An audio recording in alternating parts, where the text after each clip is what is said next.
प्रधानमंत्री श्री नरेंद्र मोदी जी आसंता 6 तारिख में नवरंगपुर जिला को निर्वाचन प्रचार आसुंच।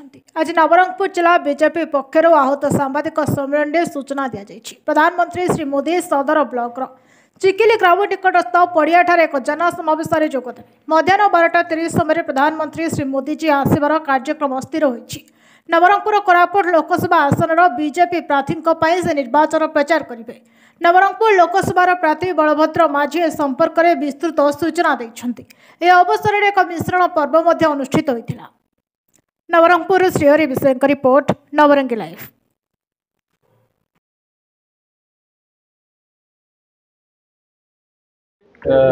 कोरापुट नवरंगपुर लोकसभा समस्त जनसाधारण को सूची देवाई चाहिए।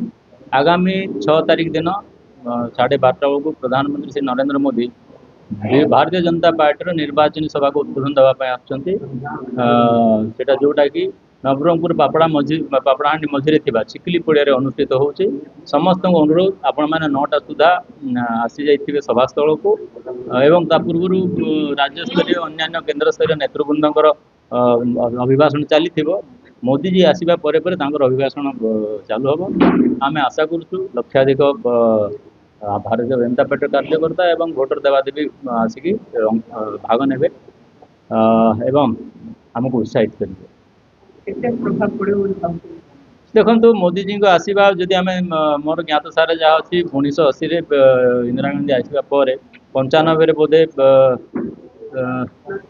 नरसिंह एटिक आसी ना कोरापुट को आसते। कोरापुट रायगड़ा रेलवे लाइन उद्घाटन करने नवरंगपुर जिला को आसी ना मझे बोधे चंद्रशेखर किसी समय आसते बट से ज्ञान था कि मोटामोटी कहवा गले 44 इयर्स 44 वर्ष पर कौन से प्रधानमंत्री नवरंगपुर जिला को आसते। से समय सब डिविजन थिला ए जिला हो गलानी।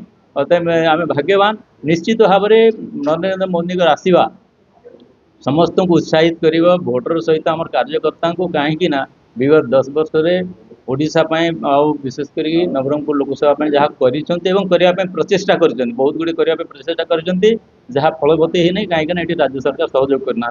तेणुक निश्चित भाव उत्साहित कर जो 400 पार नारा अच्छी से सहायक हम एवं निश्चित भाव में ओडिशा सरकार बदल जाऊँ।